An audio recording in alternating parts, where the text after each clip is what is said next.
Assalamu alaikum wa rahmatullah, j'espère que vous allez bien. Aujourd'hui dans cette vidéo, je vais vous parler d'un autre blocage qui sabote ou qui empêche certaines personnes d'attirer à leur vie leur âme sœur, et qui est le fait, alors je ne vais pas dire prendre soin de sa famille, non, mais en fait certaines personnes en fait comme une sorte de vœu inconscient, un engagement envers leurs parents.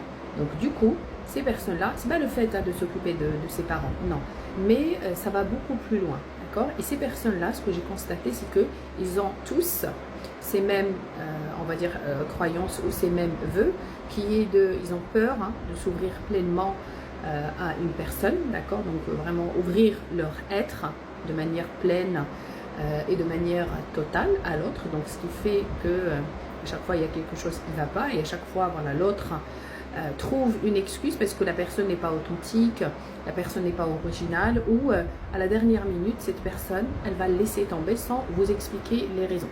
Eh bien, j'ai trouvé, ou j'ai constaté chez ces personnes-là qu'ils ont voilà, cette peur de s'ouvrir pleinement. Ils ont également cette peur d'aimer quelqu'un de manière véritable, par peur qu'ils n'en auront pas assez, par exemple, pour leurs parents ou pour leur famille.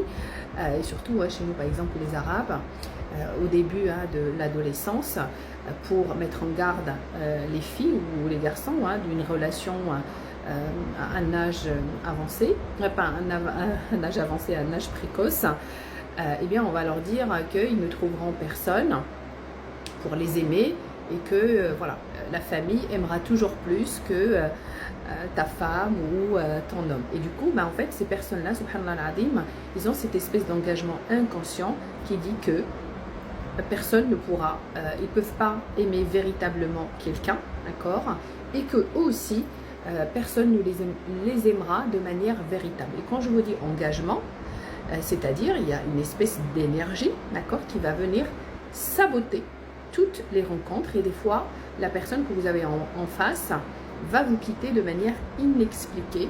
Eh bien, c'est à cause de vous ou à cause de ce vœu inconscient sur lequel il faut travailler davantage. Pareil, certaines personnes, malheureusement, on va dire, ils ont,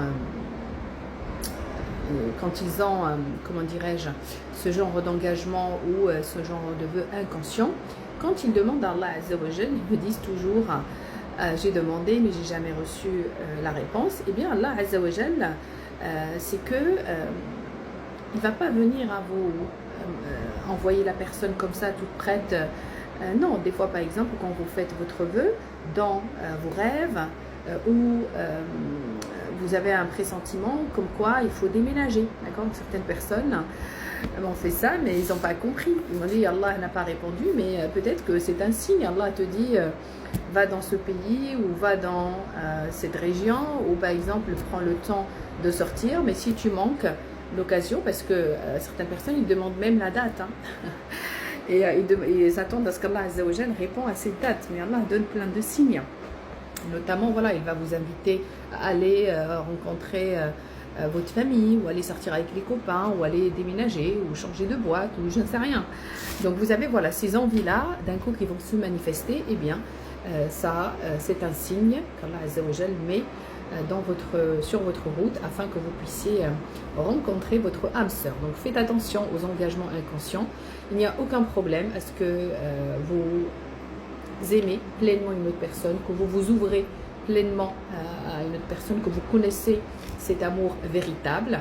Il n'y a rien de mal d'aimer véritablement, et en même temps s'occuper de sa famille, aimer ses parents, aimer ses frères et sœurs, être disponible pour eux.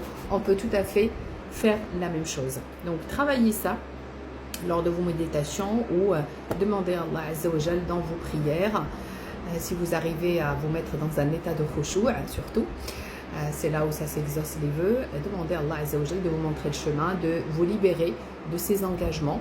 Et si vous avez besoin d'accompagnement profond pour les enlever rapidement et de manière efficace, donc vous avez le numéro de mon équipe en bas pour prendre rendez-vous pour les accompagnements payants. Voilà, je donne une prière spéciale pour ça, et puis on travaille sur toutes ces croyances-là, et surtout on va être dans un état méditatif, theta. On va se connecter au nom d'Allah Azza wa Jal. On utilisera des versets coraniques pour charger la lumière qu'on recevra d'Allah Azza wa Jal, de ces vibrations, de ces fréquences-là qui calibrent la structure énergétique, la structure émotionnelle et même la structure physique. On va les mettre dans votre ADN, ces croyances-là et surtout ces sentiments-là qui font que immédiatement votre énergie change et vous attirez la bonne personne à votre vie, Inch'Allah. Prenez bien soin de vous et je vous dis à bientôt.